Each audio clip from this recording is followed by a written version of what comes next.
Israel कहे जाने वाले गुढ़ा कुमावतान एरिया में इस वक्त हम लोग मौजूद हैं। यहाँ पे जो हमने आपको पोली हाउसेस दिखा रहे हैं और जैसी खेती यहाँ पे की जा रही है वो इज़राइल को भी मात देने वाली है। यहाँ की तकनीक को इस स्तर पे लाने वाले जो शुरुआती किसान हैं उनमें से एक है खेमाराम चौधरी जी, जो आज हमारे साथ इस पोली हाउस में मौजूद है।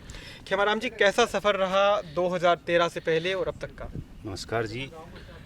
2012 से पहले हमने गरीबी देखी थी। गरीबी के अलावा कुछ हमारे पास में कोई सोर्स भी नहीं था, परंतु संजोग मानता हूँ कि मेरे उद्यान विभाग के अधिकारियों ने मेरे को इज़राइल जाने के लिए चुना और वहाँ जो हमने ये तकनीकी सीखी और वापस देश लौटने के बाद में जो हमारे एक डर बैठा हुआ था, क्योंकि हमारे को वहाँ ट्रेनिंग में 20-20, 25-25 लाख रुपए की इसमें इनकम बता रहे थे, तो हमारे वो गले नहीं उतर रही थी कि हम जब ट्रेनिंग ले रहे थे तो हमारे मंत्री जी ने कहा कि बेटे इसमें रुपए लगते हैं या ये खीरे की पैदावार होती है, क्योंकि हमने भी उस टाइम पर झूठ ही माना था।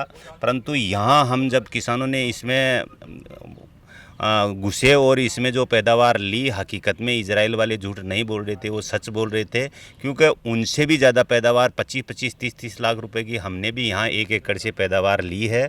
और हमने अकेले ने नहीं ली है, हमारे तकरीबन 400-500 किसान ऐसे हैं जो हर किसान के 1 एकड़ से लेकर के 2 या 5 एकड़ तक पोली हाउस लगा लिए और एक मिनी इजराइल का रूप मिला है। तो ये हमारे लिए बहुत बड़ी खुशी की बात है और ये खुशी हमारे तक ही सीमित नहीं रहे, क्योंकि अपना भारत बहुत बड़ा है, इजराइल तो एक छोटा सा राजस्थान से भी छोटा था। तो इजराइल तकनीकी के कारण पूरे वर्ल्ड में फेमस हुआ है। तो मेरा मानना है कि जब यहाँ एक छोटा मिनी इजराइल बन गया तो अपने हिंदुस्तान तो बहुत लंबा चौड़ा है, ये जो खुशबू है या जो दिया जला है ये पूरे देश के लिए ज़रूरी है।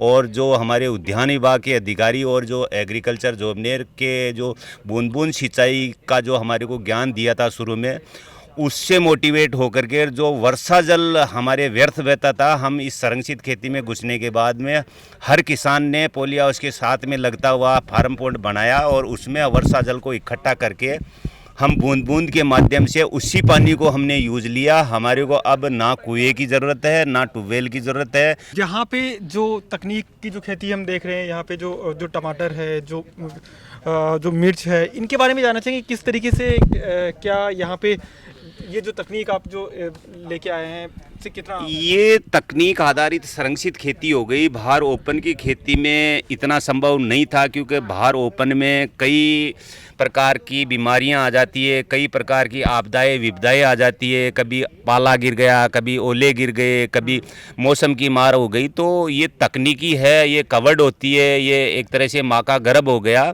इसमें अंदर सारा का सारा क्लाइमेट ऑटोमेटिक सूटेबल हो जाता है। जैसे ये शिमला मिर्च है ना, तो शिमला मिर्च भी और ये जो लंबी वाली मिर्च है सेल्फ पोलिनेटेड वैरायटी है, ये अभी इसी साल लगाई है हमने और इसमें भी बहुत अच्छा पैसा मिलने की उम्मीद है, क्योंकि ये ऑफ सीज़न की हो गई और ऑफ सीज़न में हर फसल 4 गुना फसल की पैदावार देती है। और हमारे अभी तक यहाँ सबसे ज़्यादा खीरा ही सबसे ज़्यादा बेनिफिट दे पाया है। आपने यहाँ पे खीरा बताया, मिर्च बताई, ये जो चेरी टमाटर है, हाँ, इनके बारे में ये अलग कंसेप्ट है। ये मतलब जो 10 एकड़ में खेती करने वाला अगर 1 एकड़ में भी खेती करता है तो इसका मार्केट हमारे अभी 100 रुपये से लेकर के 40 रुपये से 100 रुपये तक मिल रहा है। और ऑफ सीज़न में तकरीबन ये हमारे को 2-2, 250 रुपये किलो का भी मिलता है। तो मैं देश के सभी किसानों को कहूँगा या वैज्ञानिकों को कहूँगा कि इस प्रकार की तकनीकी को अपना करके अपने देश में छोटे रूप में बड़ी पैदावार ले सकते हैं, क्योंकि पहले एक डर था कि छोटी खेती नुकसान का सौदा होती है, परंतु ये तकनीकी में घुसने के बाद में हमारे को महसूस हुआ है कि छोटी खेती ही सबसे बड़ा फ़ायदा देती है, परंतु वो हो टेक्नोलॉजी और तकनीकी के साथ। देखिए, जो मिथक थे दो की, एक तो छोटी खेती, दूसरा राजस्थान में पानी नहीं है, जो एरिया है बहुत सूखा है, इसके बावजूद आपने जो है यहाँ पे तकनीक के जरिए इन दोनों मिथकों को तोड़ा है। और ये जो कम पानी वाला जो एरिया है, यहाँ पे पानी की कमी को दूर करते हुए या फिर नई तकनीक का सहारा लेते हुए, और दूसरा आपने छोटी खेती की बात कही, तो ये पानी की जो कमी है उसको कैसे? पानी की समस्या अब है ही नहीं। हमारे जो वर्षा जल एवरेज वर्षा होती है उसी को हम फार्म पॉन्ड में इसके ऊपर छत का जो इकट्ठा पानी करके उसी को को हम बूंद बूंद के माध्यम से, क्योंकि इसमें ना के बरोबर पानी लगता है। और अभी एक कंसेप्ट आपने देखा होगा कि हमने कोकोपीट में और जो हाइड्रोपोनिक तकनीक है वो भी छोटी बना करके देखी है, उसमें तो नाक के बरोबर पानी लगता है। जो पानी व्यर्थ जाता है वो भी वापस रिसाइकलिंग होकर के हमारे पौंड में वापस आ जाता है। तो ये तकनीकी है। मैं तो हिंदुस्तान के सभी वैज्ञानिकों को ये कहूँगा कि हम किसानों के साथ में लग करके विज्ञान और अच्छे किसान एक बहुत बड़ी मिसाल बन सकती है, क्योंकि हमारा एक सपना था वो हमारा पूरा हुआ। हम चाहते हैं कि हिंदुस्तान के जितने भी किसान हैं, जिस प्रकार से हमारा सपना पूरा हुआ उसी प्रकार से अन्य किसानों का भी सपना पूरा हो। परंतु होगा ये तभी जब हमारे वैज्ञानिक हमारे साथ में रहे और सरकार की पॉजिटिव सोच रहे, जो टारगेट की समस्या आ रही है उस टारगेट की पूर्ति करे। और जो किसान इसमें जुनून लेकर के एक निराश होकर के बैठ जाते हैं टारगेट नहीं मिलने के कारण से, तो मैं सरकार से भी यही उम्मीद करता हूं कि जो भी किसान इसमें घुसना चाहते हैं उसको अनुदान दे करके इस सुविधा का उनको भी लाभ मिले। तो राजस्थान सरकार से भी आपको काफ़ी इसमें योगदान रहा कि कैसे आपको नई तकनीक को अपनाने में आपका सहयोग करे। और दूसरे किसानों के लिए आपने कहा कृषि बजट राजस्थान सरकार ला रही है, किसानों पे विशेष फोकस है। तो राजस्थान सरकार के जो प्रयास है खेती को बढ़ावा देने के लिए, उसको किस तरीके से देखते हैं? हमारे राजस्थान सरकार अभी बहुत अच्छा अलग से बजट दिया है, वो बहुत खुशी की बात है।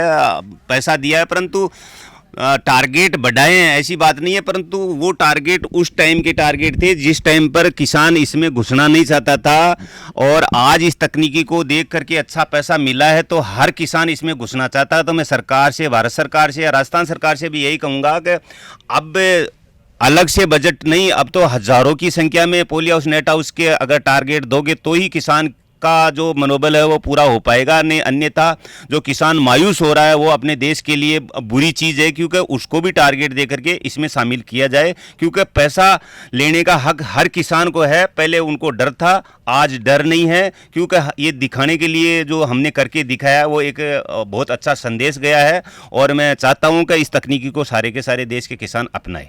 धन्यवाद खेमराज जी। तो जिस तरीके से खेमराज जी ने हमें बताया कि ये जो गांव है कुछ साल पहले तक यहाँ पे लोग खेती बाड़ी छोड़ चुके थे, जो इजराइल का जो कॉन्सेप्ट यहाँ पे आया उसके बाद पूरे गांव की तस्वीर बदल चुकी है। जगह जगह पोली हाउसेस देखने को मिलेंगे और जो किसान कल तक दूसरों के यहाँ मजदूरी करने जाते थे, आज उन्हीं के यहाँ फार्म्स पे, पोली हाउसेस पे काफ़ी लोग मजदूरी कर रहे हैं और इनका जो आय है उसमें कई गुना की बढ़ोतरी हुई है। कैमरामैन वीरेंद्र शर्मा के साथ बनवारी यादव।